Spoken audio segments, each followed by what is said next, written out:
Buenas tardes a todos. Muchas gracias, Andrés, por tus conceptos. En primer lugar, queremos también hacer llegar nuestro agradecimiento a los organizadores de este evento por habernos invitado a participar como expositores. Bueno, el tema que nos convoca es la resolución por incumplimiento. Es un tema que tiene aristas teóricas y aristas prácticas. Vamos a tratar de hacer mayor hincapié en las aristas prácticas sin descuidar algunas cuestiones teóricas que son necesarias para comprender los aspectos prácticos. La primera cuestión, el primer dilema que enfrenta el abogado cuando le traen un caso de incumplimiento, es acción por cumplimiento o resolución del contrato.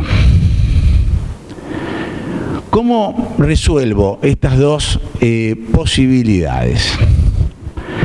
Bueno, veamos. Cuando las partes celebran un contrato, ¿para qué lo hacen? Lo hacen en miras a obtener el cumplimiento de las prestaciones, objeto de las obligaciones que son efecto del contrato. Es decir, nadie celebra un contrato pensando que lo va después a resolver. Parece obvio esto, ¿no es cierto? Es por eso que el ordenamiento jurídico, ante todo, le concede al acreedor, en el caso de incumplimiento, la posibilidad de accionar por cumplimiento, o sea, lo que se llama la tutela satisfactiva, que comprende la ejecución forzada, los medios de compulsión, pero sucede que no siempre esto es suficiente para satisfacer el interés del acreedor. Tal lo que sucede cuando el deudor es una persona insolvente. ¿Qué sentido tiene insistir con el cumplimiento de una persona que es insolvente? No tiene sentido. Cuando el deudor demuestra falta de idoneidad en la ejecución de la prestación, ¿qué sentido tiene? Es decir, continuar insistiendo con una persona que ya demostró ser una inidónea en lo que viene haciendo. Viene así el planteo. Mire, me tenían que hacer una marquesina, pero la verdad que lo que me hizo es un desastre. Bueno, si usted le puede exigir que destruya eso y que se la haga bien. No, pero este hombre es un desastre. Se ve que no tiene idea. Bueno, ese es el planteo, ¿no es cierto?, de los clientes. Y el otro supuesto que puede plantearse, sin ser esto de ningún modo exhaustivo, es la falta de utilidad del cumplimiento tardío. Tal es lo que acontece, por ejemplo, cuando se contrata un servicio de lunch, ¿no es cierto?, que debe prestarse en determinada oportunidad y no se presta. No me sirve que el servicio se me preste otro día. O el clásico ejemplo de que encargo la elaboración de una torta de bodas, que se supone que tiene que estar para la fiesta de la boda, y para la fiesta de la boda no me traen la torta. ¿De qué me sirve que me traigan la torta otro día? Entonces, en todas estas situaciones, ¿cierto?, el acreedor no quiere insistir, no le sirve la acción por cumplimiento. Lo que quiere es deshacer el contrato. Dicen, más vale perderlo que encontrarlo, es decir, a este deudor, para de ese modo poder contratar con otro, es decir, los servicios, es decir, o los bienes que no pudo obtener de parte, ¿no es cierto?, de este deudor. El instituto que le brinda esta posibilidad es la resolución por incumplimiento, también conocido por razones históricas como pacto comisorio. Pues bien, ¿qué es la resolución por incumplimiento?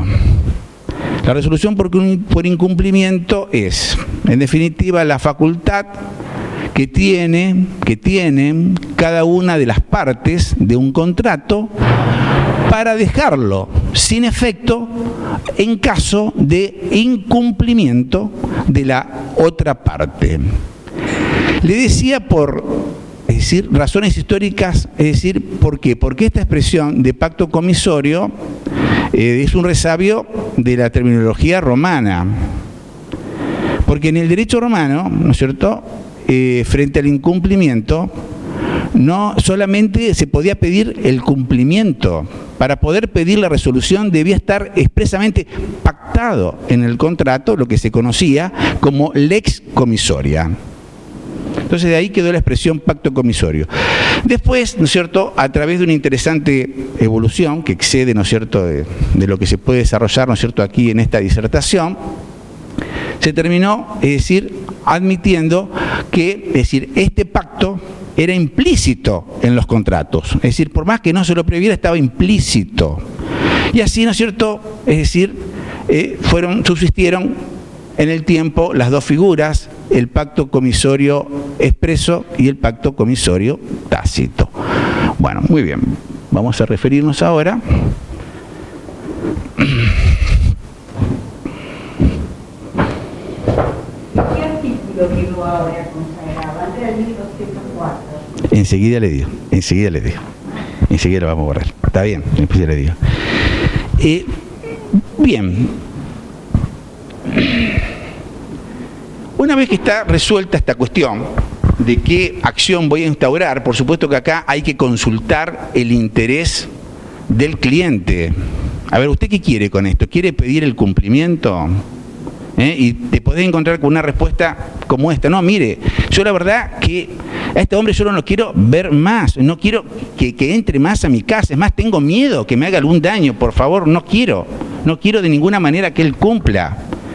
No quiero saber más nada de él. Bueno, una vez que tenemos decidida esta cuestión, tenemos que resolver si vamos a promover la resolución, ¿no es cierto?, total o parcial del contrato, ¿cierto? Bueno, esta es una posibilidad que nos da el nuevo código y que no estaba en la legislación derogada.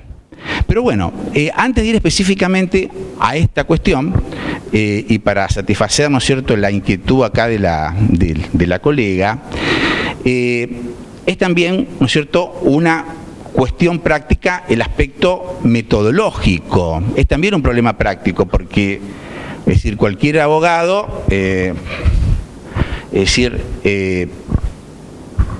debe suponer, ¿no es cierto?, que esta resolución no puede realizarse de cualquier modo y que hay un conjunto de reglas que regulan el procedimiento resolutorio. Bueno, ¿dónde están estas reglas? En la legislación derogada, toda la normativa sobre pacto comisorio estaba concentrado en dos artículos, que era el 1203 y el 1204.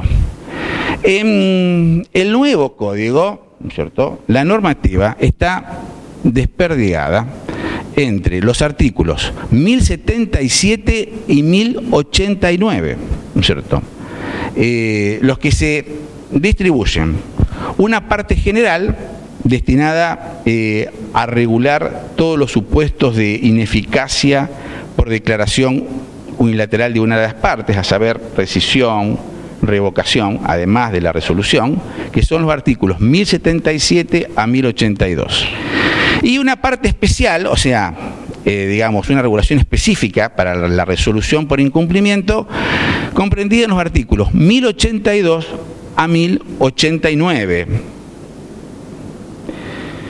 Bueno, en el nuevo código, a ver, para armar, digamos, el sistema de resolución por incumplimiento, es necesario peregrinar entre las normas generales, ¿no es cierto?, y las normas, es decir, especiales. Es un continuo ir y vuelta, ida y venida, ¿no es cierto?, de cada una de estas normas para construir, ¿no es cierto?, cuál es el sistema de resolución en el derecho vigente.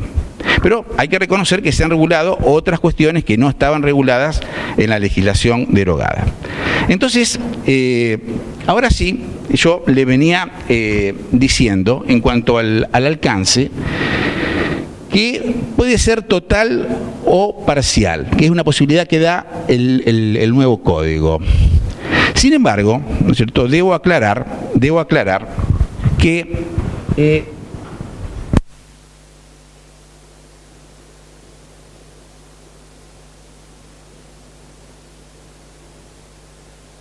no es una cuestión que quede enteramente librada, les decía, a la elección del acreedor.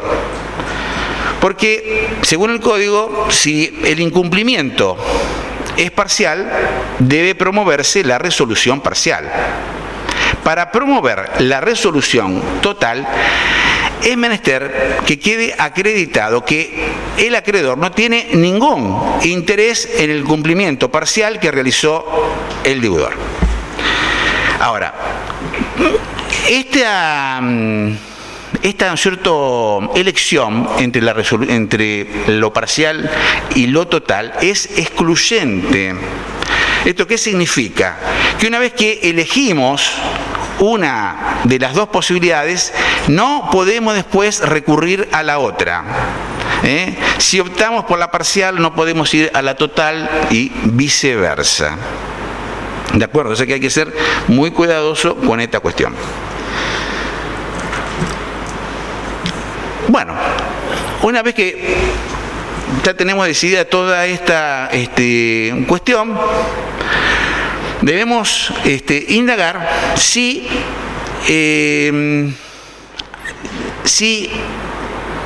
se dan, ¿no es cierto?, todos los requisitos, ¿no es cierto?, de procedencia, todos los requisitos de procedencia, ¿no es cierto? Pero antes de eso, todavía, ¿no es cierto?, debemos preguntarnos si la vía resolutoria que vamos a elegir es la judicial o extrajudicial. La nueva legislación, al igual que la legislación derogada, admite la posibilidad de la resolución por la vía judicial, el procedimiento judicial y el procedimiento extrajudicial. Y el judicial, a su vez, puede realizarse a través de una demanda o a través de una reconvención. Esto de la reconvención no está dicho expresamente en la legislación, pero es lo que venía admitiendo la doctrina sobre la base de la legislación derogada. Sería el caso de un deudor incumpliente que demanda por cumplimiento a la otra parte, que es cumplidora. Entonces, esta contesta la demanda oponiéndose a la demanda y reconviene por resolución del contrato. Bien, decidida, es decir, la vía, bueno,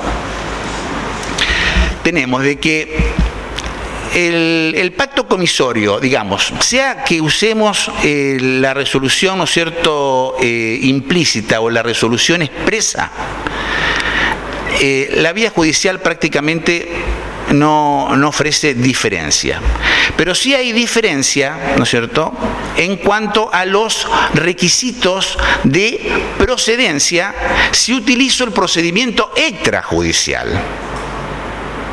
¿Está? Bueno, como ustedes pueden ver, corresponde distinguir entre requisitos generales y requisitos especiales. Es decir, generales que se aplican a cualquier de las dos especies, o sea que necesariamente deben darse cualquiera sea el procedimiento de resolución que vamos a intentar. Insistimos que ahora estamos hablando ya del procedimiento de resolución extrajudicial, ¿no es cierto? Bueno, en primer lugar, debemos preguntarnos si nuestro cliente se encuentra legitimado para accionar por resolución. Se encontrará legitimado si es parte del contrato, no si es decir, un tercero. Por ejemplo, no podría demandar la resolución el tercero beneficiario de un contrato a favor de tercero. Podría plantearse también de que nuestro cliente nos haga saber que él o ella no es la única persona que reviste el carácter de parte del contrato, que hay otras personas más que son parte. Es decir, puede ser que tanto el sujeto acreedor esté compuesto por varias personas y la parte deudora contra quien debo accionar también esté compuesta por varias personas. En este caso es menester para que proceda la resolución el consentimiento de todos, o sea, la resolución debe ser promovida por todas las personas acreedoras contra todas las personas deudoras.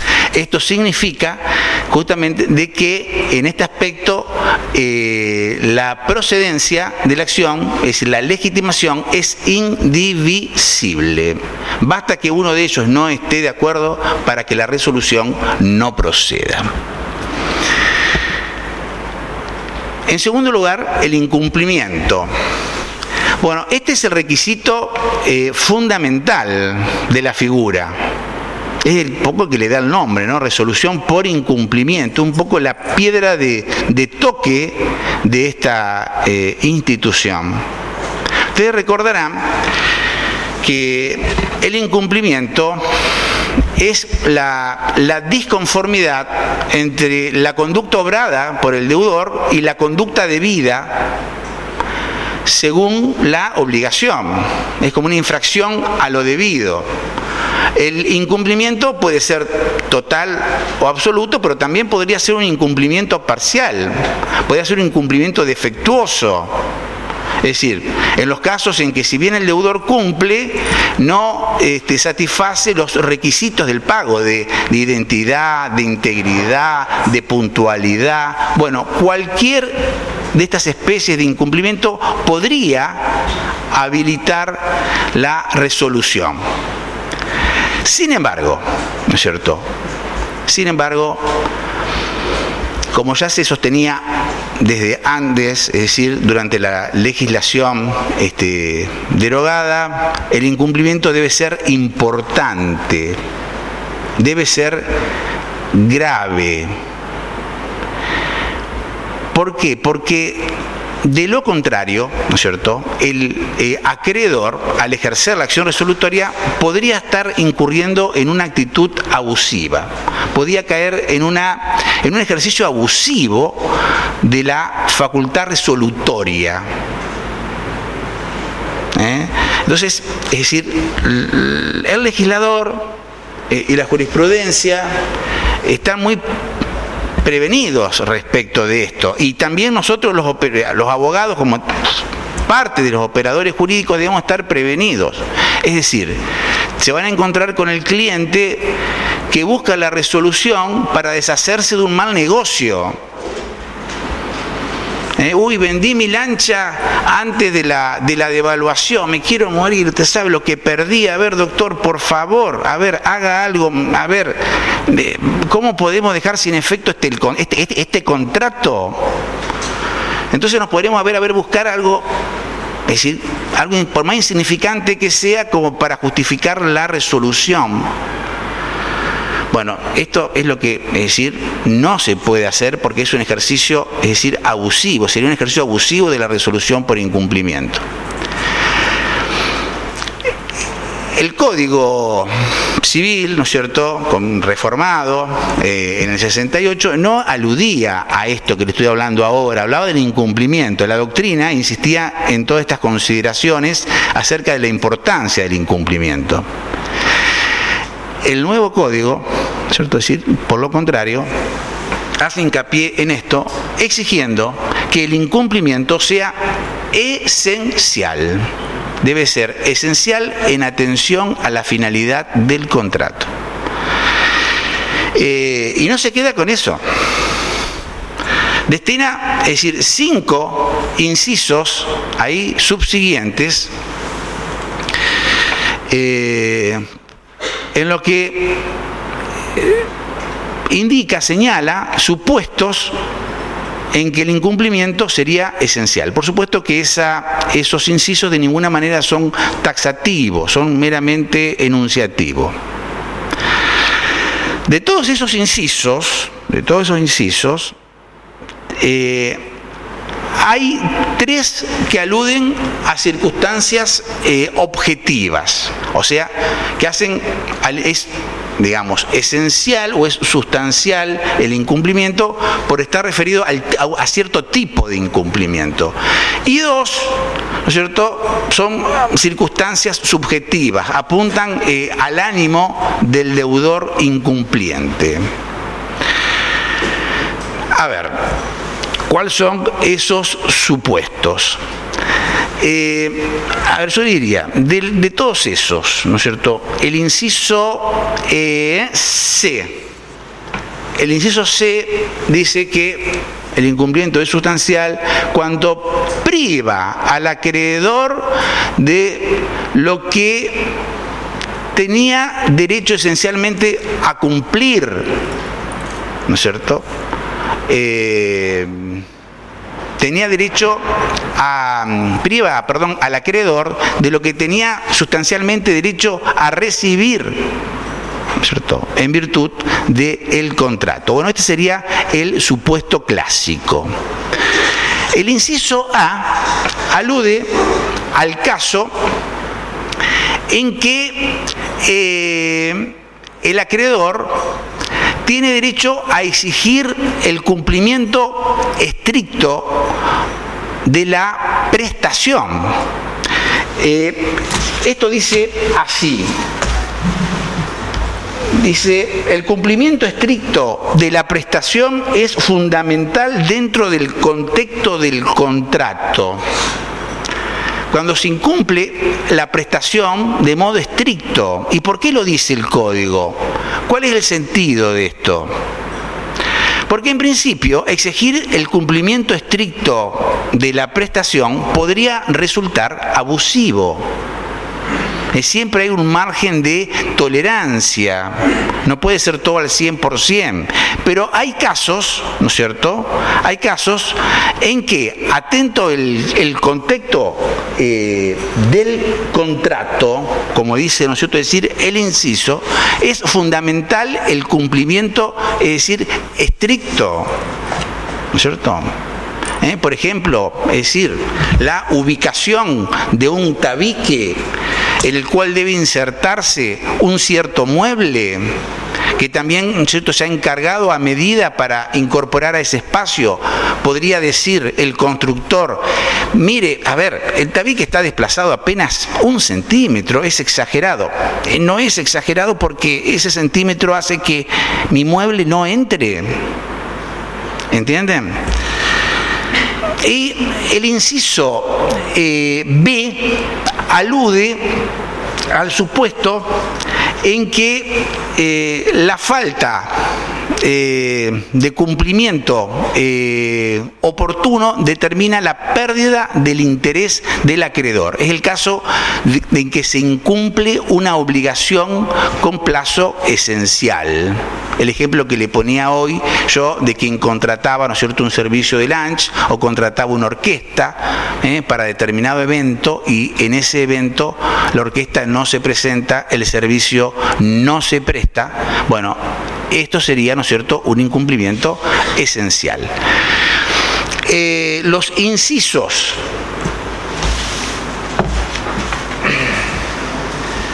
D y aluden a aspectos subjetivos, ¿no es cierto? Uno de esos, el primero, el D, alude al supuesto en que el incumplimiento es intencional. Es decir, esto no significa que debe tener intención de causar un daño, sino que se trata de un deudor que, pudiendo cumplir, no cumple. Y el otro supuesto es el caso del incumplimiento, que ha sido anunciado a través de una manera seria y definitiva por parte del deudor. Entonces, es decir, todo esto, justifica que el acreedor disponga de la posibilidad de incoar la acción por cumplimiento. Pero le reitero, no es una enunciación taxativa, sino que es meramente enunciativa. Bien, el otro requisito es que el deudor se encuentre en mora. ¿Ven ese artículo ahí? El 1088, inciso B, está dentro de la cláusula resolutoria implícita, pero la doctrina considera que es un requisito general para la procedencia de la resolución por incumplimiento.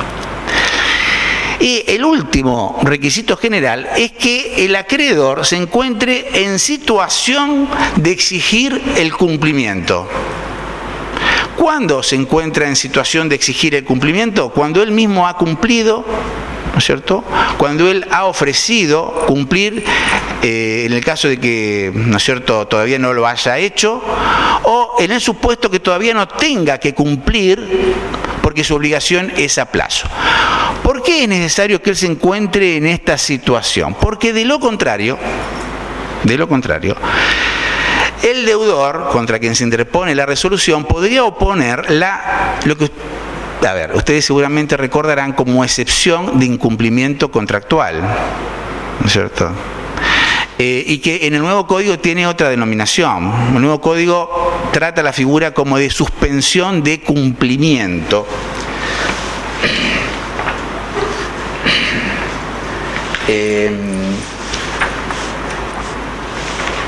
En el artículo 1031, ¿no es cierto? Muy bien. Estos son los requisitos generales, ¿no es cierto? Pero además de los requisitos generales, existen requisitos especiales, particulares, según el tipo de resolución de que se trate. Empezamos por la resolución tácita, ¿no es cierto? También llamado pacto comisorio tácito o facultad resolutoria de origen legal, y que el código denomina cláusula implícita. Bien, esta cláusula implícita o el pacto comisorio tácito o la resolución por incumplimiento de origen legal, se trata de una cláusula natural de ciertos contratos, es decir, de cláusulas que normalmente, por disposición del legislador, integran el contenido del contrato, aún frente al silencio de las partes. Esta normativa, generalmente, es decir, la que incluye elementos o cláusulas naturales, es supletoria, lo cual significa que puede ser dejado de lado, puede ser modificado por las partes. En realidad, yendo más allá, toda esta normativa a la que hacíamos referencia recién, el código anuncia de que es de carácter supletorio. Todo esto es así siempre que las partes no dispongan lo contrario.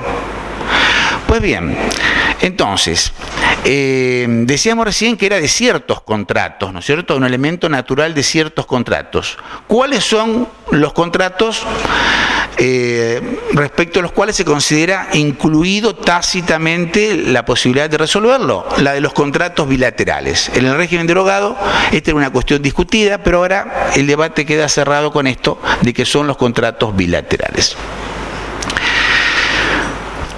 En segundo lugar, corresponde el emplazamiento del deudor. Pues bien, Con esto, es decir, con este emplazamiento, ponemos en funcionamiento el mecanismo de resolución extrajudicial en el pacto comisorio tácito. ¿Qué se trata? ¿Qué es esto del emplazamiento? El emplazamiento es un requerimiento categórico de pago que debe formular el acreedor al deudor, ¿no es cierto? Se trata de una suerte de acto jurídico unilateral, pero hay que estar muy atento con el contenido que debe tener este requerimiento categórico de pago del acreedor al deudor. Bueno, ¿hay alguna formalidad? Es decir, ¿debe cumplirse con alguna solemnidad para esto? La idea es que no es solemne, pero sí debe resultar, ¿no es cierto?, muy claro, es decir, cuál es la obligación cuyo cumplimiento se persigue. Entonces, el primer requisito será la individualización de la obligación u obligaciones incumplidas en ese requerimiento. Deberá indicarse hasta el lugar de pago de esa obligación, si no resulta claramente de los términos del contrato. Si lo que estoy reclamando es el pago de una obligación de dar suma de dinero, deberé también discriminar cuáles son los rubros que componen esa suma: capital, intereses, cálculo, criterio para calcular los intereses. ¿Está? Es decir, lo más completo posible. Y es fundamental, y es lo que hace al nombre del requisito, que el acreedor indique al deudor un plazo dentro del cual debe cumplir. La fijación de ese plazo queda a criterio del acreedor. Sin embargo, ¿no es cierto?, la ley le pone un límite. Ustedes ya recordarán esto, que es igual a lo que estaba previsto en la legislación derogada. Ese plazo no puede ser inferior a 15 días, salvo que los usos o la naturaleza de la obligación justifiquen la procedencia de un plazo menor. Es decir, que el plazo lo puede poner libremente el acreedor en la medida en que respete este plazo mínimo, y excepcionalmente puede poner un plazo menor a 15 días. Por ejemplo, compraventa, vamos a ponerle, de artículos de carnaval o navideños, cuando faltan pocos días para esas fiestas. Calcule, si yo le doy los 15 días, claro, si la idea cuál es, resolver con este y contratar con otro. Se me pasa la festividad.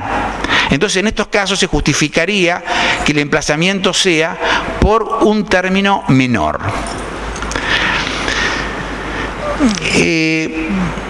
Otro requisito que no está indicado ahí es la exigencia de pagar daños moratorios por la falta de cumplimiento oportuno. Porque este plazo que se le da al deudor no debe creerse que es un plazo de gracia, no. Es simplemente una prórroga para que cumpla, ¿no es cierto?, a tenor de la exigencia que pone la ley para que proceda la resolución por incumplimiento. Pero es una prórroga para que cumpla un deudor que ya está en mora. Y por lo tanto el acreedor, pese a esto, tiene derecho a reclamarle el daño moratorio. Y debe decirlo acá, hay que decirlo acá, en el requerimiento, reclamar los daños, ¿no es cierto?, irrogados por la falta de cumplimiento oportuno. ¿Por qué? Porque si no lo hago y el deudor responde al requerimiento y cumple, él entiende que, bueno, con esto se conforma. Quiere que cumpla, cumplo, y no hay otra cuestión. ya estaba en mora. Entonces, ahora, si no cumple, ¿no es cierto?, y se produce la resolución, ahí sí, en una acción, ¿no es cierto?, es decir, judicial, podrá incluir los daños que le causó el retardo en el cumplimiento. Otro requisito también, que no figura, ¿no es cierto?, en la ley, es el de ofrecer cumplir cuando aún no se ha cumplido, y ofrecer cooperar con la recepción del pago, para que el deudor no pueda excusarse en eso y decir, no, yo no cumplí porque no presta su deber de colaboración en la recepción del pago. Entonces hay que ser, hay que ser muy atento cuando se confecciona este requerimiento.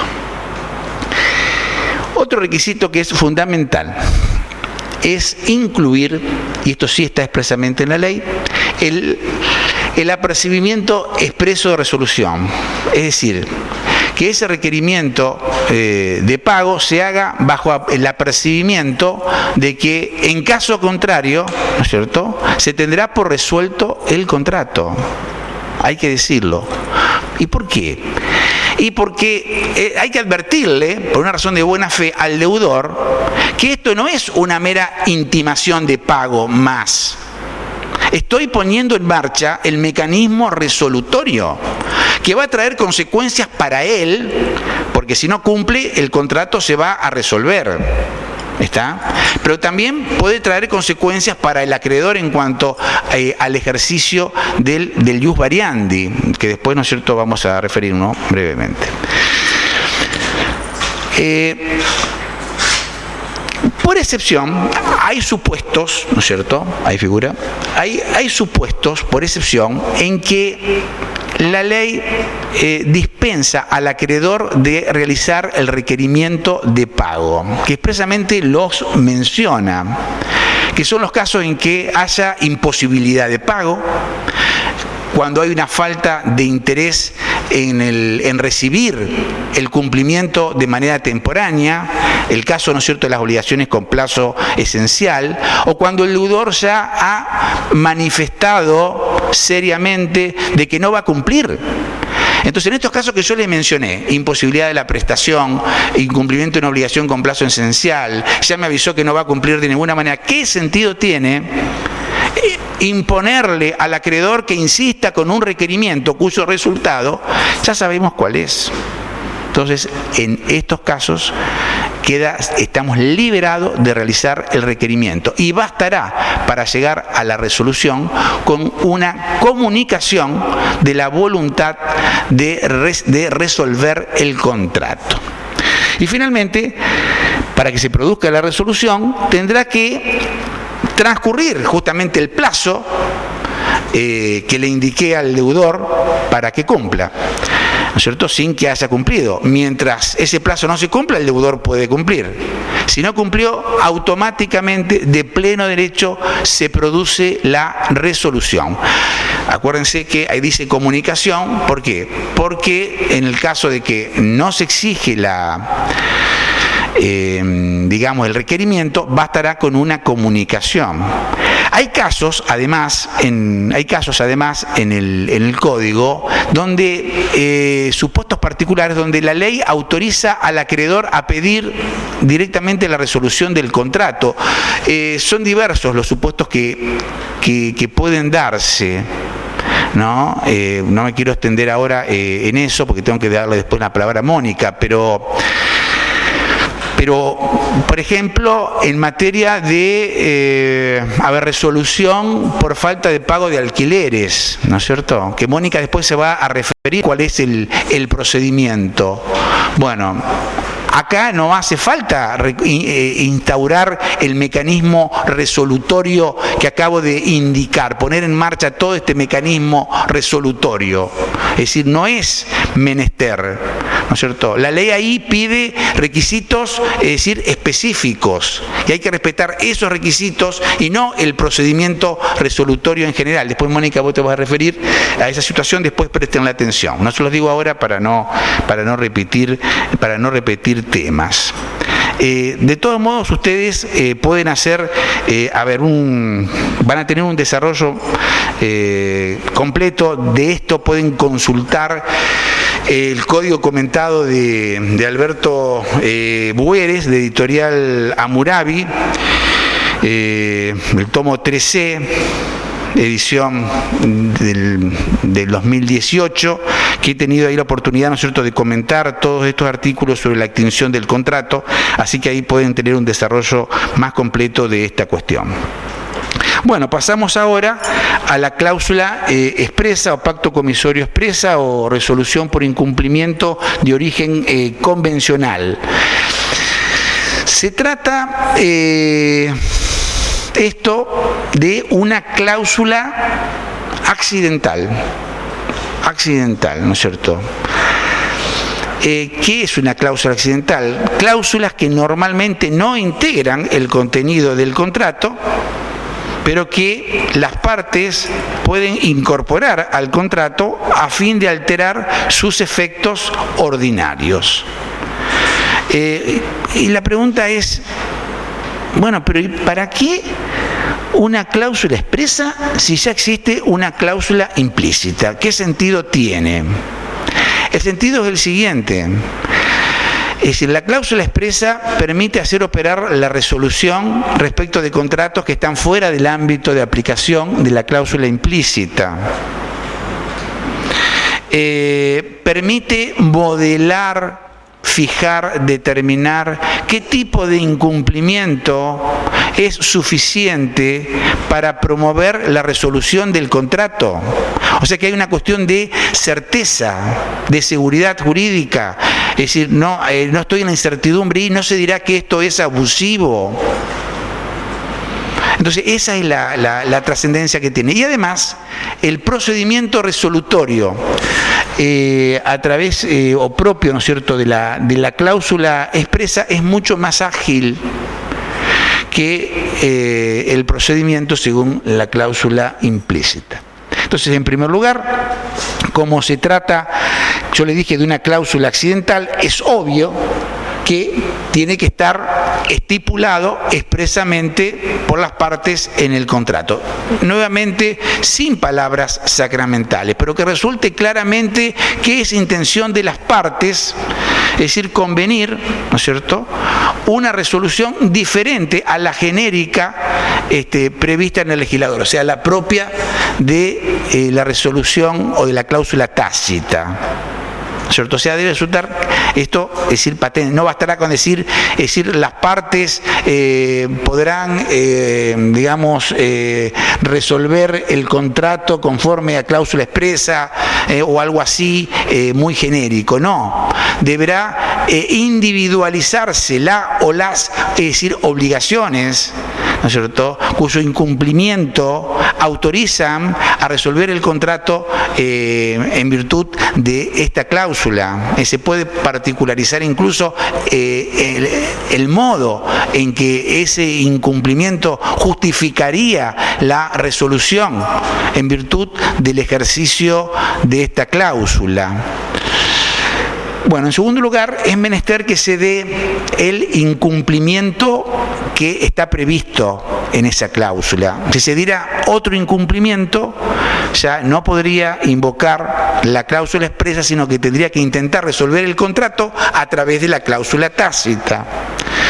Y producido el incumplimiento, no se produce automáticamente la resolución del contrato.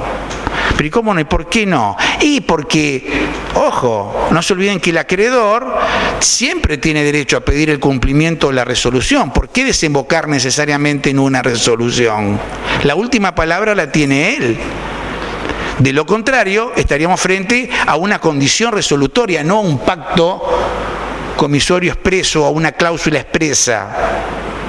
¿Entienden? Entonces es menester, para que se produzca la resolución, una comunicación fehaciente del acreedor al deudor, manifestándole su decisión de dejar sin efecto el contrato.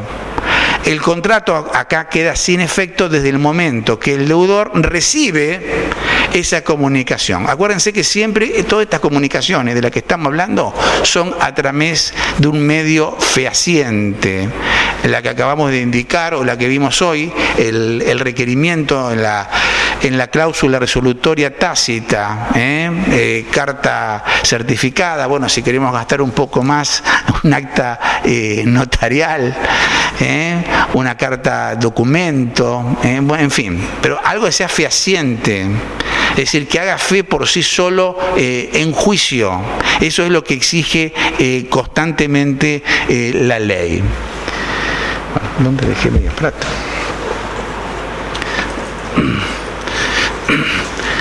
Bueno, hasta aquí nos referimos entonces a la resolución a través del procedimiento extrajudicial. Bueno, analicemos ahora la judicial, ¿no es cierto? En la resolución judicial prácticamente no hay diferencias entre la cláusula expresa o la cláusula tácita, no hay. Las diferencias fundamentales se dan en respecto al procedimiento extrajudicial.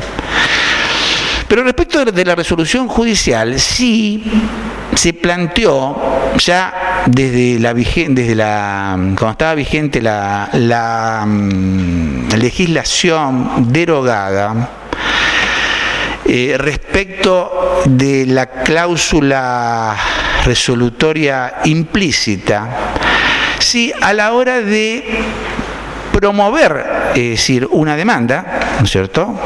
Es decir, debía concederse o no al deudor un plazo para cumplir. La opinión mayoritaria decía que no, que eso era únicamente para el procedimiento extrajudicial. Si era judicial, si bien podía demandar, ¿no es cierto?, la resolución judicialmente, el propio artículo 1204 lo admitía, que podía ser por demanda, ahí no había que conceder plazo. El nuevo código resuelve la cuestión de la siguiente manera.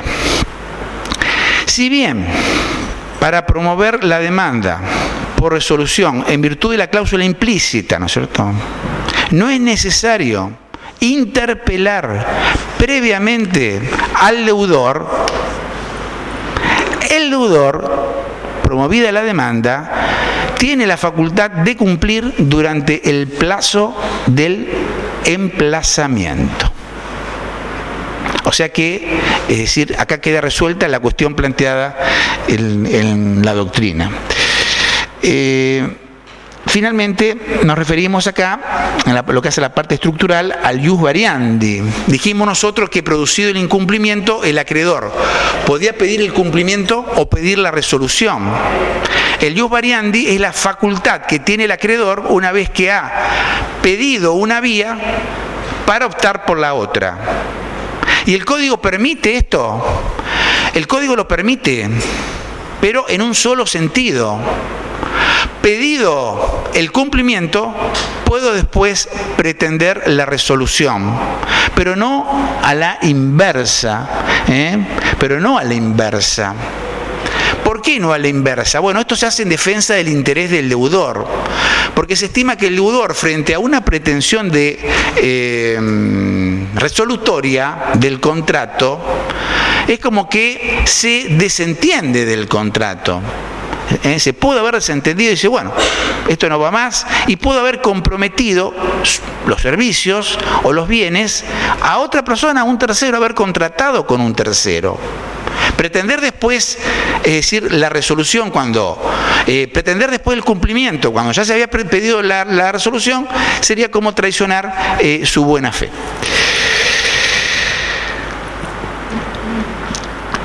Ahora bien, una vez que se promueve la demanda, o estamos decididos a promover una demanda por resolución, cabe preguntarse, ¿tendré que pedir la restitución de las prestaciones que se pudieron haber cumplido? Y si el deudor enajenó el bien a un tercero, ¿puedo hacer valer la resolución respecto del tercero? Bueno, esa es una cuestión atinente a los efectos de la resolución. Entonces, en este punto, como está indicado en la diapositiva, debe distinguirse entre los efectos entre partes y los efectos respecto de tercero. Entre partes, la resolución tiene efectos retroactivos, es decir, que trae aparejado una ineficacia ectum, ¿se acuerdan? Ectum. ¿Esto qué significa? De que las partes tendrán que restituirse mutuamente lo que hubieran recibido en virtud del contrato. Sin embargo, esta retroacción no es ilimitada. Encuentra un límite en las prestaciones cumplidas que sean equivalentes y divisibles. Es decir, estas prestaciones quedan firmes. Por ejemplo, contrato de compraventa de mercaderías, donde se ha entregado parte de la mercadería y se ha pagado parte del precio. Producida la resolución, ¿no es cierto? Es decir, las prestaciones cumplidas quedan firmes hasta el monto de la menor. Es decir, aquel que haya ejecutado la prestación mayor por la diferencia tendrá derecho a una restitución. ¿Entienden?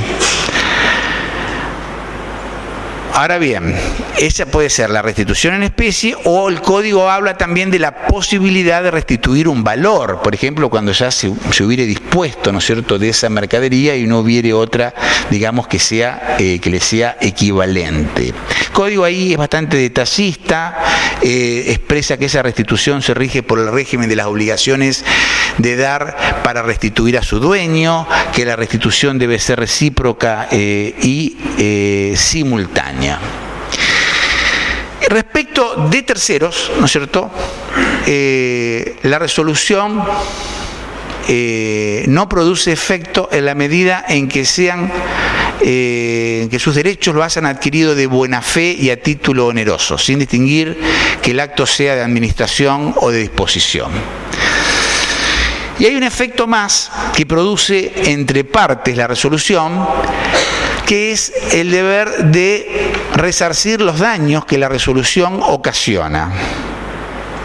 Acá se pueden reclamar los daños, tanto el interés, ¿no es cierto?, los daños del interés positivo, o sea, las utilidades frustradas, ¿no es cierto?, el daño del interés negativo, los gastos incurridos para la celebración del contrato, gastos de instrumentación, tributos, todo eso.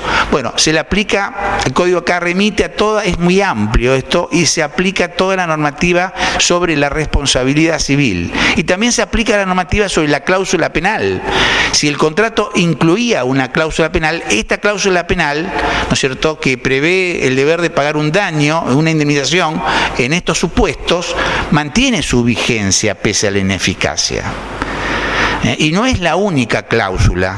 O sea, el hecho de que el contrato quede sin efecto no significa que es ineficaz la totalidad del contenido contractual, sino que mantienen su eficacia justamente las cláusulas que están destinadas a regular la situación post-resolución, como por ejemplo la que regula cómo habrán de restituirse las prestaciones cumplidas, las que tengan que ver con la reparación de los daños, la resolución de controversias, etcétera. Bueno, hasta acá está mi disertación y bueno, le agradezco mucho su atención, es muy amable, muy atento.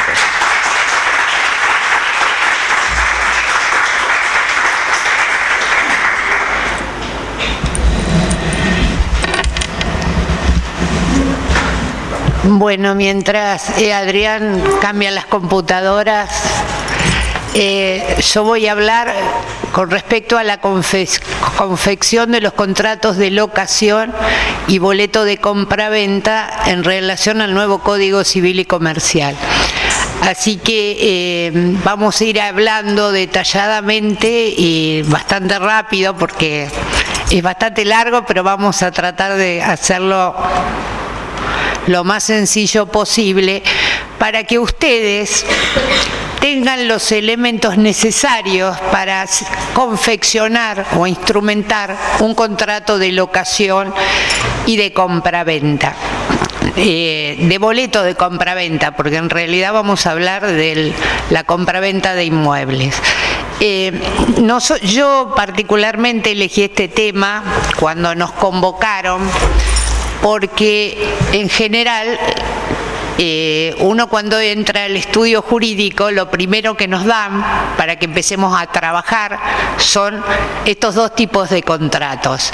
Y es importante saber qué vamos a hacer, porque ahora todo es mucho más fácil que en la época que yo me inicié, que cortamos, pegamos, pero es interesante saber el contenido del contrato para darle los elementos necesarios al cliente para que pueda tener un contrato que, como yo digo, es la ley para las partes. Y en ese contrato se debe reflejar todos los derechos y las obligaciones que tienen ambas partes. Por eso cuando van al estudio y yo hago un contrato, digo, yo no soy inmobiliaria, yo soy una abogada que trabaja en base a la ley. Esto es la introducción al tema que yo voy a desarrollar. Bueno, en principio, como dije, vamos a hablar del contrato de locación, que está dado en el nuevo Código Civil y Comercial, en la parte de contratos en particular, a partir del artículo 1187. Y dice la definición: hay contrato de locación si una parte se obliga a otorgar a otra el uso y goce temporario de una cosa a cambio del pago de un precio en dinero. Marqué temporario porque el código incorpora este término en relación a las leyes, al código anterior, el término temporario.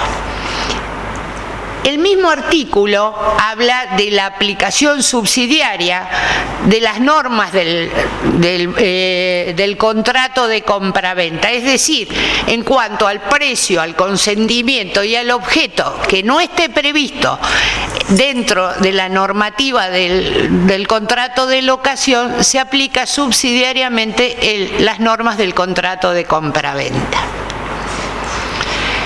Acá vamos a empezar por el principio: ¿quiénes son las partes? El locador, el que se obliga a otorgar el uso y goce temporario de la cosa, y el locatario o inquilino, quien se obliga a pagar un precio en dinero. Son las dos partes del contrato. Como dijo el doctor, este es un contrato bilateral. La forma está establecido se ve bien, ¿no es cierto? Está establecido en el artículo 1188 y explica que en los contratos de locación de inmuebles o muebles registrables de una universalidad en donde exista o bien un bien inmueble o un mueble registrable o parte material de un inmueble, debe ser hecho por escrito.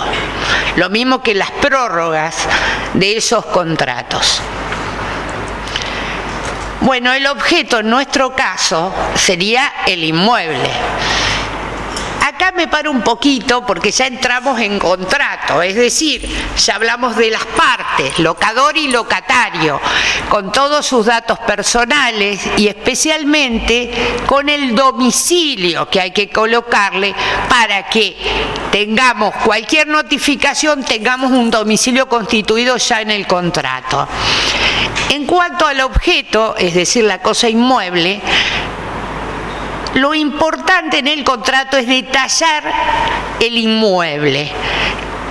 Cuanto más detallado esté, mejor. Y también se puede hacer dentro del mismo contrato, como documento complementario, un inventario de las cosas que hay dentro del inmueble. Aquí en el objeto también se debe determinar cómo se debe devolver el inmueble. Es decir, el inmueble se encuentra perfectamente pintado cuando se entrega. Se debe devolver de la misma manera. Se debe aclarar en el contrato cómo se debe devolver. Hasta si se quiere, muchas veces hasta con la pintura, que a ustedes les parece gracioso que yo diga esto, pero hay que aclararlo porque muchas veces se encuentra una casa o un inmueble para habitación, se encuentra perfectamente pintado con una pintura látex de primera calidad y nos devuelven el inmueble con pintura al agua. Por eso, cuanto más detallado esté el tema del objeto, para cuando se termine el contrato, se verifica que está en perfectas condiciones, lo mismo que los elementos que están dentro del inmueble. Por eso yo le puse inmueble, el detalle del inmueble más el inventario. Seguimos y ahí vamos al destino del inmueble, de la locación. En el contrato debe pactarse el destino de la locación. Si falta el destino de la locación, se resuelve de la siguiente manera. A falta de convención, se establece que el destino sería el que se utilizó el inmueble antes de la locación, o bien al que resulte de la naturaleza del inmueble, o a los usos y costumbres de que se utilice ese inmueble en determinado lugar. Y en el caso del destino mixto, es decir, cuando por ejemplo se usa para habitación o industria o comercio, se aplica por las normas de la locación habitacional. En el tema del destino, es importante, y en nuestra provincia, como yo le puse en las observaciones, el destino conjuntamente con el plazo y el precio determinan el sellado que establece el API para sellar el contrato. Es decir, no solamente hay que ponerle el destino, porque si no, cuando vamos a sellar el contrato, que eso lo vamos a terminar como cierre, cuánto repone, te van a preguntar, ¿y qué destino tiene este inmueble? Porque en base a si es destino de locación para otras actividades que no sea habitacional, tiene otro sellado. El tema del destino también hay que tenerlo presente. Por ejemplo, yo estaba pensando en el barrio Candioti, en donde casi todas los locales comerciales en este momento, que son viviendas de otra época, se le da otro destino. Por ende, hay que determinar el destino. En cuanto al plazo, el plazo es una norma de orden público y establece el 1197. Yo arriba le fui poniendo los artículos. Si el destino es habitacional, el plazo máximo es de 20 años. Si tiene otros destinos comerciales, es de 50 años. Y la renovación del contrato no debe exceder los plazos máximos previstos desde su inicio. Y en cuanto al plazo mínimo, ahora hay una reforma en cuanto a la legislación anterior, establece plazo mínimo de 2 años cualquiera fuera el destino. Los que nos iniciamos en otras leyes, en la legislación anterior teníamos 2 años para vivienda y 3 años para comercio. Ahora el plazo mínimo es de 2 años cualquiera fuera el destino. Pero hay excepciones que lo establece el artículo 1199 y aclara, cuando se utiliza el inmueble para embajada, consulados, organismos internacionales, como también los inmuebles destinados a la habitación del personal extranjero que trabaja, o en la diplomacia, o en los consulados, etcétera, etcétera. Y segundo, en el caso de la habitación con muebles, cuando está destinado a fines turísticos, de descanso o cualquier otro destino similar, pero siempre que el plazo no exceda los 3 meses. Si excede, aunque sea para fines turísticos, ya se aplica el plazo mínimo del contrato de 2 años. En el caso de la guarda de cosas, en caso de exposición de cosas o servicios en un predio ferial. Y también hay el último caso, que es cuando se alquiló para un fin determinado y se cumple el plazo. Estas son las excepciones al plazo mínimo. En cuanto al precio, acá hay una modificación en relación a lo que antes se consideraba precio. El precio ahora está integrado por el precio de la locación, lo que le llamamos el pago del canon locativo. Pero cualquier otra prestación de pago periódico que asuman convencionalmente locador y locatario. Por ejemplo, yo puse en el caso de los impuestos, antes los impuestos los debía pagar el propietario, ahora, o sea, se podía pactar, pero no formaba parte del precio. Ahora sí, podemos establecer, por ejemplo, que el locatario pague el impuesto inmobiliario, la tasa general de inmueble y las expensas. En las expensas yo ya lo voy a relacionar con el pago de las mejoras, pero las expensas pueden pactarse que las paga el locatario e integran el precio de la locación. Bueno, el precio debe determinarse en el contrato. El precio total, o sea, el canon, se establece el precio total del contrato, por ejemplo, por los 24 meses, y se determina la forma de pago, que podría ser mensual. Por ejemplo, en el lugar de pago, se determina el lugar de pago y el tiempo, qué sé yo, del 1 al 10 de cada mes. El precio, ustedes saben que es una norma de orden público, no se puede establecer cláusulas indexatorias, pero sí se puede establecer en el contrato lo que se llama precio escalonado. Es decir, establecer un precio que se va pagando periódicamente, mensualmente. En el primer año de la locación ponemos un precio, qué sé yo, de 10.000 pesos, y en el segundo año de la locación le sumamos un 20%, serían 12.000 pesos. La suma de los 24 meses es el precio total del contrato y se aclara escalonadamente cómo se paga. El lugar de pago siempre hay que colocarlo donde se va a pagar el precio de la locación mensual, bueno, y el tiempo, como ya dije, por ejemplo, del 1º al 10º día de cada mes. Si no se debe pagar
lujo, suntuarias, pueden prohibirse en el contrato de que se hagan.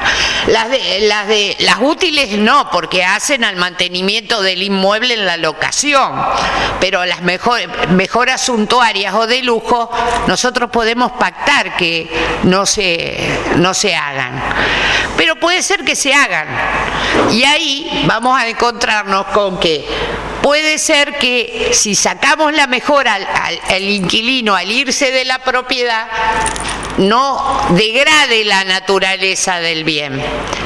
Puede ser que el locador le diga, no, déjamelas, yo te las pago. Eso se combina o convienen entre locador y locatario. Pero si nosotros pactamos que la prohibición de mejoras suntuarias o de lujo u otro tipo de mejoras, el locatario no cumple con esa obligación, puede llegarse a rescindir el contrato. Porque una violación al artículo 1211 que prohíbe, por ejemplo, la realización de mejoras. En cuanto a las mejoras necesarias, que deben ser pagadas sí o sí por el locador, puede ser, por ejemplo, en el caso de que se hagan en un edificio las mejoras necesarias por parte de los administradores y vengan dentro de las expensas. Qué sé yo, se cambiaron los caños de agua caliente, que es una mejora necesaria, y venga dentro de las expensas.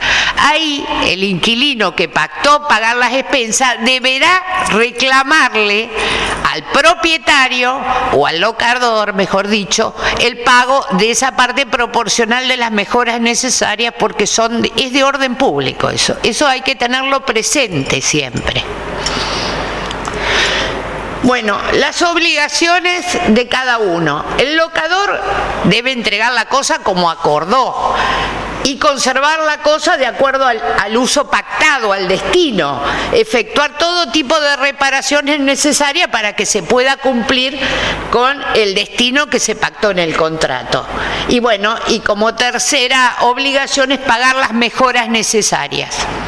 El locatario tiene como obligaciones prohibición de variar el destino para el cual contrató, conservar la cosa en buen estado, que ahí estaríamos en las mejoras de mantenimiento, de conservación de la cosa, y que también están en los gastos de mantenimiento y conservación, pagar el canon convenido y pagar cargas y contribuciones de la actividad. ¿Eso qué viene a ser? Por ejemplo, si nosotros alquilamos un bien con destino a comercio, debemos pagar todo lo que se hace, todos los impuestos y servicios conforme a la actividad que desarrollamos. Por ejemplo, el registro de inspección de la municipalidad. Eso es a cargo del inquilino, que es el que está explotando la actividad. Y restituir la cosa y entregar las constancias de pago de los servicios y gastos de la cosa. Es decir, cuando restituimos el inmueble, entregamos toda la documentación que pagamos. Por ejemplo, si pactamos la tasa general de inmueble y nosotros la pagamos, le entregamos todos los recibos al propietario. Y acá vamos al depósito en garantía. El depósito en garantía establece, en cuanto a los alquileres habitacionales, que se puede pedir un depósito en garantía que corresponda a un mes de alquiler por cada año de locación. No más. Un mes, o sea, en el caso de un alquiler mínimo de 2 años, solamente podemos pedir 2 meses de alquiler como depósito. Con respecto también al alquiler anticipado, solo se puede pedir por un mes. Antes por ahí decía, bueno, usted anticípeme 6 meses. No, la ley determina un mes. Y no se puede cobrar, por supuesto, valor llave al ingreso de una propiedad cuando es alquiler habitacional. En cuanto a la cesión y la sublocación, se puede pactar la prohibición de ceder o sublocar. Eso es importante.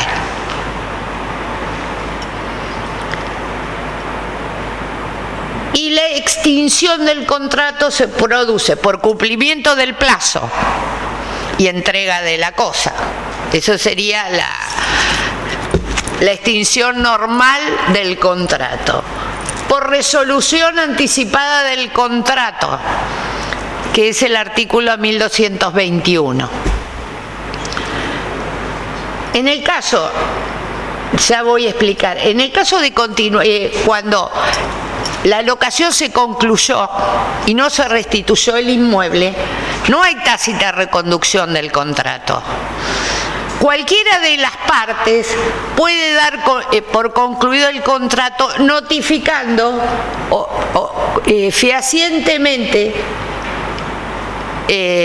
la voluntad de concluir ese contrato. Era lo que decía el doctor, una notificación fehaciente que se da por concluida. Pero incluso se puede pactar una cláusula penal para el caso de que concluido el inmueble y no se entregare el inmueble, se puede cobrar con prescindencia de los intereses por los meses adeudados una suma igual, por ejemplo, al mes del alquiler, hasta que restituya el inmueble. Pero lo importante es eso, que no hay tácita reconducción. Y acá hay un caso, por ejemplo, el 1219, resolución por incumplimiento del locatario. ¿Por qué? Porque le cambió el destino al inmueble o usó irregularmente el inmueble, por falta de conservación de la propiedad, por falta de pago de 2 periodos de la prestación de la monetaria pactada. O sea, por falta de pago de 2 meses, yo ya voy a explicar cómo se hace, se da hay una resolución por incumplimiento.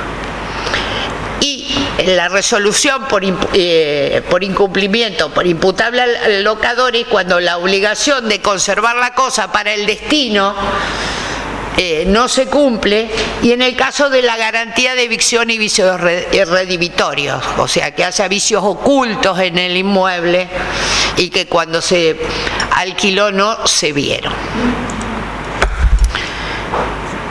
El artículo de la resolución anticipada del contrato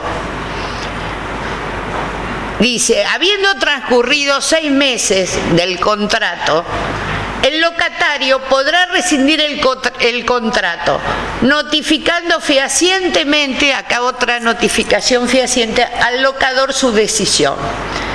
Antes establecía el plazo que se tenía que notificar, decía 60 días, con 60 días de anticipación la notificación.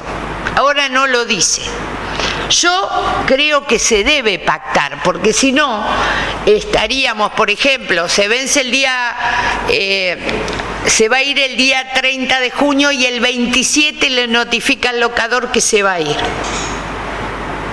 Entonces el locador se encuentra que el día 30 le pagaron la indemnización, le pagaron todo, pero ese inmueble, hasta que lo vuelva a alquilar, posiblemente a lo mejor está 2 o 3 meses sin poder alquilarlo. Por eso creo que hay que colocar que, habiendo pasado los 6 meses, el locatario podrá rescindir con una anticipación la notificación de 60 días. De hacer uso de la opción resolutoria, sí, es en el primer año de la locación, debe abonar 1 mes y medio en concepto de indemnización, y en el segundo año 1 solo mes.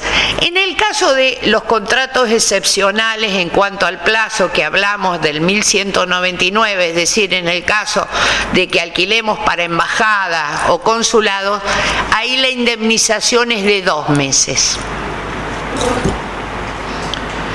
Por supuesto que cuando se entrega la propiedad se debe controlar que estén todas las condiciones previstas en esa cláusula, en donde dijimos cómo estaba el inmueble, qué elementos tenía y cómo lo íbamos a devolver.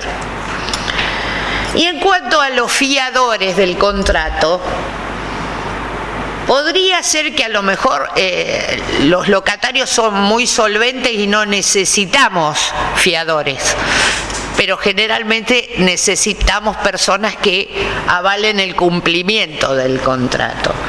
Yo normalmente pido 2 fiadores. Podrían ser con recibos de sueldo o con títulos de propiedad. En el caso del título de propiedad, para mí, y es de buena técnica y quizás porque fui registrarista, yo les hago acompañar un informe de subsistencia del dominio y de la libre inhibición de los fiadores. Y en el caso del recibo de sueldo, que creo, y en esto es mejor que sean del Estado, porque tienen esa estabilidad que no lo tiene el empleado privado, verificar que no tenga embargos y, si es posible, pedir al fichero de morosos del centro comercial en qué estado está esa persona. El fiador es responsable hasta el vencimiento de la locación y entrega de la cosa, cuando el contrato se termina normalmente, pero si no, se extiende su responsabilidad hasta que concluye efectivamente el contrato, es decir, hasta que se restituya el inmueble. Ahí concluye la fianza. Es importante que no, por supuesto que no se pueden hacer fianzas para el futuro en un contrato posterior. El fiador es fiador para ese contrato. Y bueno, y acá llegamos a la demanda de desalojo, que tenemos en el caso que no dije, que el pago, el precio, al no cumplir lo pactado, se vuelve título ejecutivo. No necesitamos hacer una demanda declarativa y después iniciar. Ya el cobro de pesos por falta de pago es un título, se hace como juicio ejecutivo. Se debe intimar por un plazo, intimar al pago, una vez que está en mora por los 2 meses que no cumplió, por un plazo no inferior a 10 días corrido el pago, y se debe determinar el monto y el lugar de pago para colocarlo en mora para iniciar la demanda. Y el desalojo, el plazo de ejecución de la sentencia no puede ser inferior a 10 días. Eso es más o menos el término, porque es mucho el contrato de locación, pero como hablábamos con el doctor hoy, en general creo que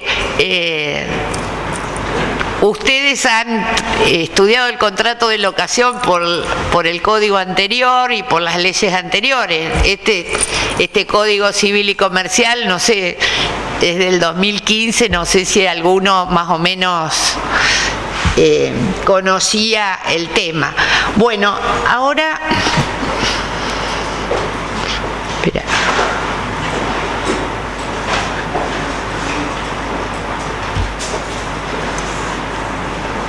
¿Estamos ahí? Sí, ahí dale, doctor. ¿Acá? Dale.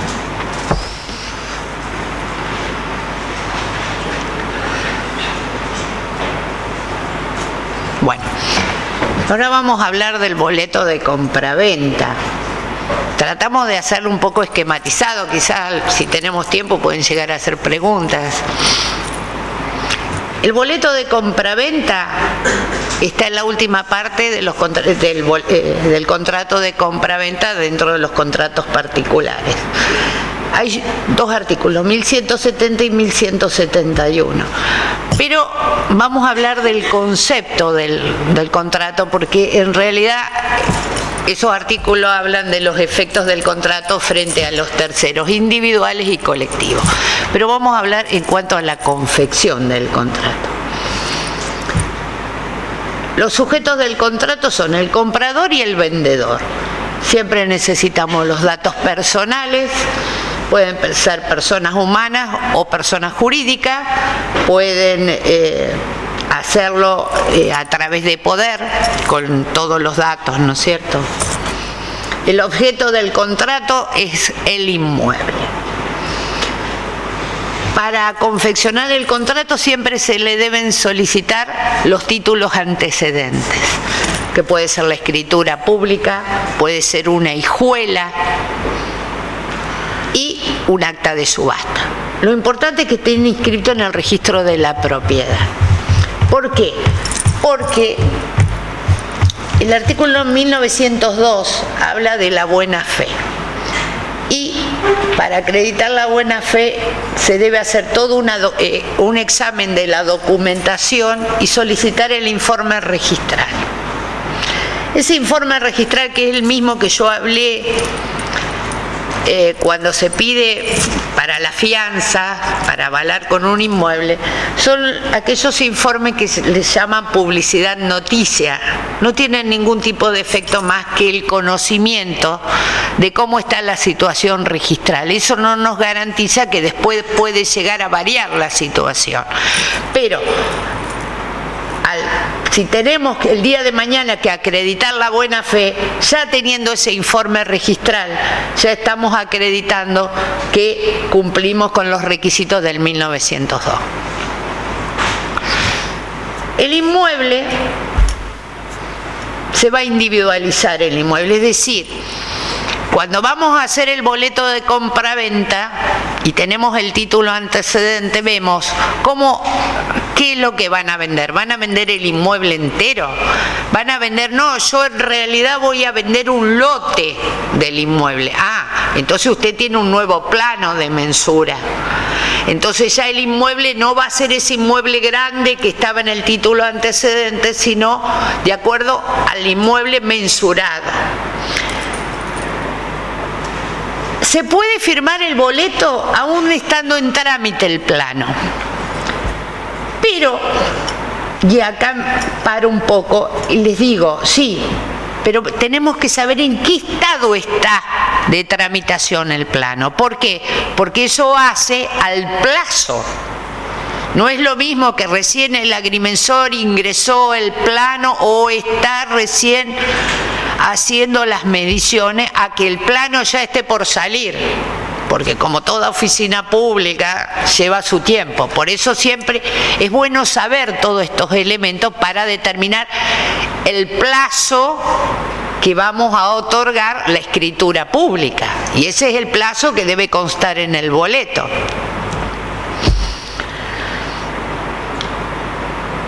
El precio y la forma de pago. Y acá voy a empezar con el tema de la seña del 1059. Puede ser que antes de firmar el boleto se ha hecho una seña del inmueble. Y esa seña, en principio, sería una confirmatoria del acto e integraría el precio. Normalmente dice a cuenta de precio. Pero puede ser que las partes pacten la facultad de arrepentirse. Entonces esa seña, que se llama seña penitencial, actúa de dos maneras. Si el que se arrepiente es el comprador, pierde la seña. Ahora, si el que se arrepiente es el vendedor, debe devolverla doblada. Es decir, yo di de seña 100 pesos, el vendedor me dice, no, yo me arrepiento del negocio, le devuelvo 200 pesos. Esto es importante tenerlo presente. Y el precio podemos pactarlo, precio en moneda de curso legal y precio en moneda extranjera. El precio en moneda de curso legal no habría problema. El precio en moneda extranjera está debatido. Si es una cláusula de orden público que se debe devolver, porque ahí dice se debe devolver en la cantidad, o sea, se cumple pagándose el precio en moneda de curso legal. Bueno, hay una opinión que considera que son normas de orden pública, otras que no. La jurisprudencia considera que no. Y el precio en moneda extranjera, hay que poner que se paga en monedas, en billetes. Pero podemos hacer ahí una cláusula complementaria en el sentido de que por cualquier causa extraordinaria y ajena a las partes, la imposibilidad de pagar en la moneda pactada el vendedor podrá exigir la cantidad de pesos argentinos que corresponda para que con su venta en el mercado de cambio, por ejemplo, de Montevideo, el vendedor adquiera los dólares adeudados. Esta cláusula es importante porque piensen ustedes que lo que pasó en el Corralito, y nosotros no estamos exentos políticamente de que por ahí exista alguna situación fuera de la voluntad de las partes de no poder cumplir en pesos moneda extranjera. Sobre todo con lo que se definía en el código anterior, que era moneda extranjera. Claro. Acá fíjense que el artículo 765, y lo voy a leer porque es interesante, obligaciones de dar dinero. Concepto. La obligación es de dar dinero si el deudor debe cierta cantidad de moneda, determinada o determinable, al momento de constitución de la obligación. Si por el acto por el que se ha constituido la obligación se estipuló dar moneda que no sea de curso legal en la República, la obligación debe considerarse como de dar cantidad de cosas. Y el deudor puede liberarse dando el equivalente a moneda de curso legal. Bueno, la cantidad de cosas no está pactada. No está regulado. O sea, no está regulado en el código. Pero el artículo siguiente, el 766, dice obligación del deudor. El deudor debe entregar la cantidad correspondiente de la especie designada. Es decir, si nosotros tenemos que entregar billetes en moneda extranjera, debemos entregar de acuerdo a la especie, o si nos obligamos, a entregar billetes de moneda extranjera, debemos como deudores pagar con la misma especie. O sea, en realidad sería una obligación de especie más que de dar cantidad de cosas no está regulada. Sí, es una...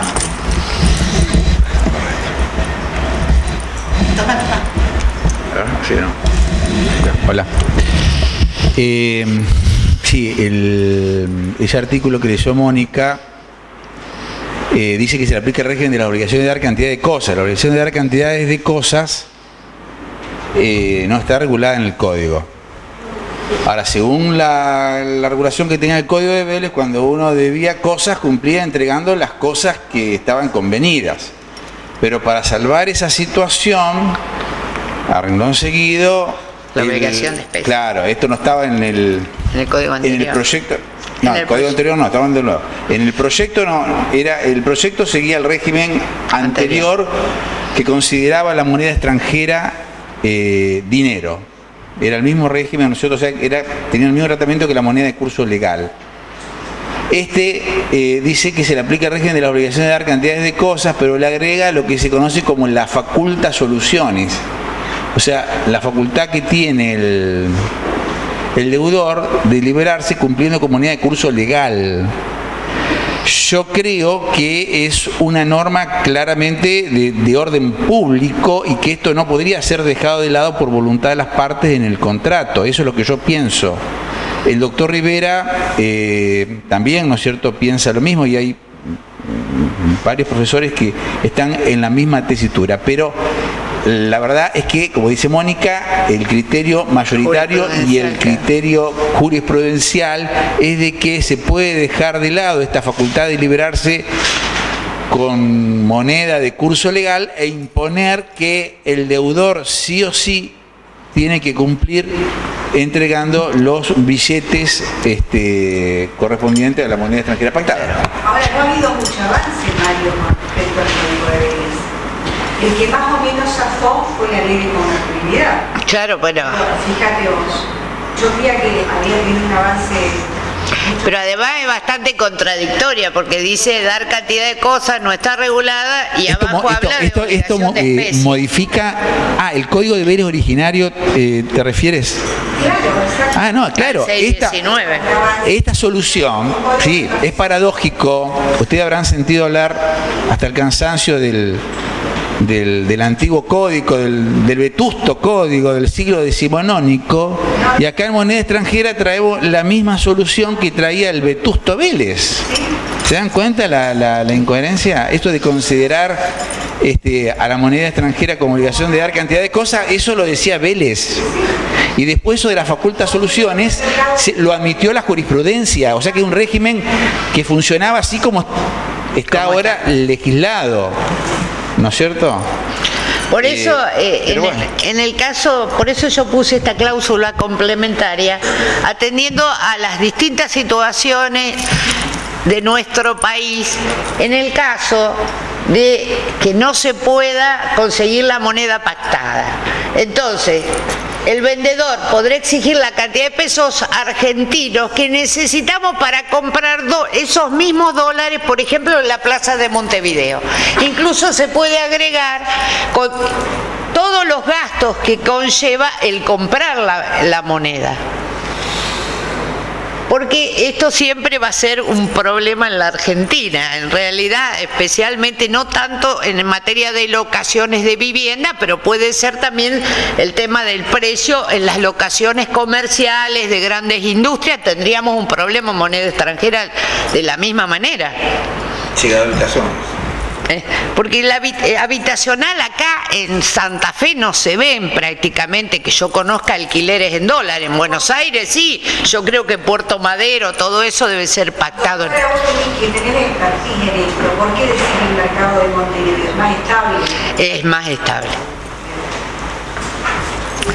Bueno, los intereses se deben pactar, por supuesto, los compensatorios, los punitorios en caso de incumplimiento en cuanto a pago del precio, forma de pago, entrega de la posesión, que ya vamos a hablar, o falta de otorgamiento de la escritura.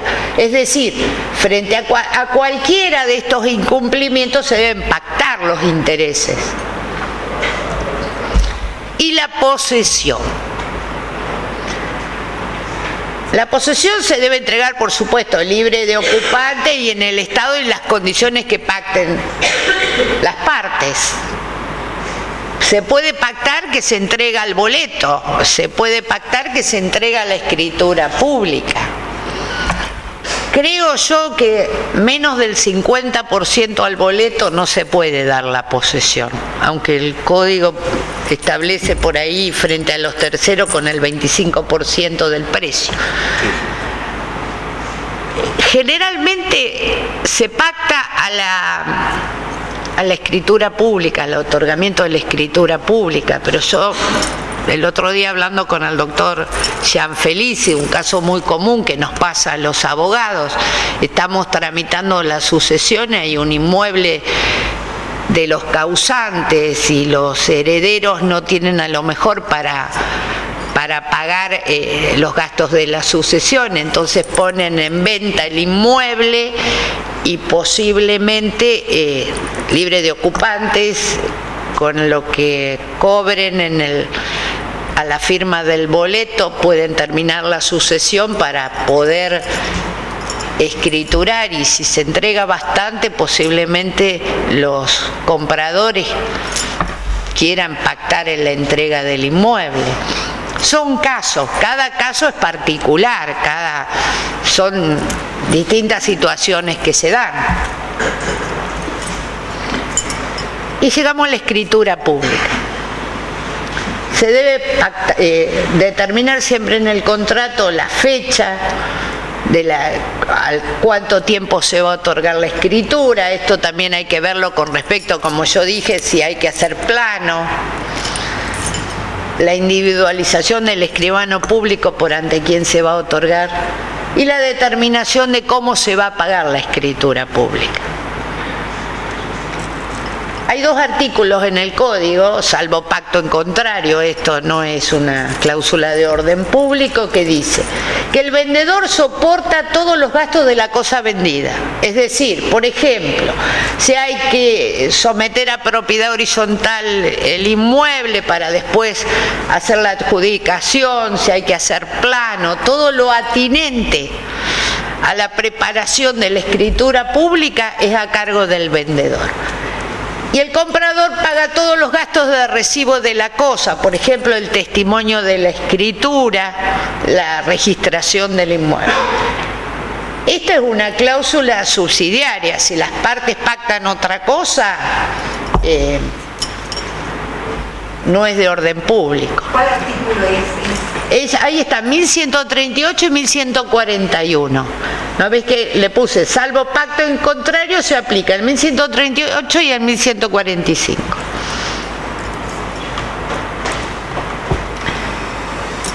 Por supuesto que es fundamental en el contrato determinar la jurisdicción en caso de incumplimiento. Es decir, las partes se van a someter a la jurisdicción de los tribunales ordinarios de la ciudad de Santa Fe, renunciando al fuero federal y o cualquier otro que pudiera corresponderles. Por ejemplo, que fuera de otra jurisdicción, eso es importantísimo. Y en cuanto a los ejemplares del boleto, como el contrato de locación, son tantos ejemplares como partes haya en el contrato. En cuanto a los honorarios, nuestra ley, la ley 6767, modificada por la 12851, establece los mismos honorarios, el 22 inciso J. Es el 2% del valor del contrato. Y no menos de un ius, está a 3.300 y pico. O sea, se toma el precio total, el 2% y no menos de eso. Y en cuanto a los sellados fiscales, el boleto de compraventa repone el 5 por 1000 del monto total. El contrato de locación para vivienda, si es con garantía, repone el 10 por 1000. Si es sin garantía, responde, o sea, si 1 por 1000. Y contratos de locación de otros destinos, el 10 por 1000 si es sin garantía, y el 20 por 1000, o sea, el 2% si es con garantía. Esto más o menos. Y en cuanto, yo me voy a referir a algo que no lo puse aquí, pero que es importante porque ya les dije que soy registralista, con respecto a la inscripción de los boletos de compraventa. La Ley Registral Nacional no prevé la inscripción de los boletos de compraventa y solamente la Ley 14.005, que era la vieja Ley de Venta de Lotes a Mensualidades, y la 19.724 de prehorizontalidad hoy derogada, establecían la inscripción de los boletos. La ley provincial en el artículo 4, inciso 5, establece la inscripción no como obligatoria de las promesas de venta con o sin entrega de la cosa. Yo en lo personal, bueno, ahora modificaron incluso a la publicidad tanto posesoria como registral, se le da la misma importancia. No creo que sea necesaria su inscripción, no la de la obligatoriedad de aquellas leyes anteriores, sino la provincia de Santa Fe que establece la inscripción, porque no suma nada. El tiempo, la fecha. No, bueno, pero la fecha cierta ya la tenés con el sellado del contrato. Incluso si vos querés más, lo llevás a un escribano o venís a la Secretaría de Certificaciones y certificás la firma. Pero no le suma, y lo único que hace es sumar pesos, porque se paga el 5 por 1000 del valor del contrato más el 6 por 1000 del valor de la tasa de inscripción, es decir, que pagás un 1,1. Para mí sí es importante. No. Yo tuve casos divertidos que se hizo con... No, una cosa es la 14.005, venta de lotes, mensualidades. Fuera de eso, y no estaban inscritos, o sea, lo que se llama, los declarados llaman la protocolización del boleto. No, una cosa es protocolizarla, otra cosa es inscribirla. Inscribirlo. Y generó muchos problemas. No, pero... de ese adquirente. No, pero si vos tenés certificada la firma o tenés fecha cierta, tiene el mismo valor probatorio que la inscripción del boleto de compraventa. Ahora, con el 1170 y el 1171, especialmente el 1170 en relación al acreedor embargante, ya cambió sustancialmente la situación. Era importante a lo mejor, o te servía como una prueba más con el antiguo código. Pero no suma, porque la publicidad posesoria y la publicidad registral en el código frente al acreedor embargante le da el mismo status quo. Bueno, eso es más o menos, en pocas palabras, y hacerlo lo más rápido posible para no pasarnos de la hora, de los elementos que necesitamos para la conformación, ya sea de un contrato de locación como un boleto de compraventa. Están todos los elementos. Siempre es importante que en el contrato se establezca, porque lo dice la ley de aranceles, que debe determinarse el profesional interviniente en el documento. Bueno, muchísimas gracias.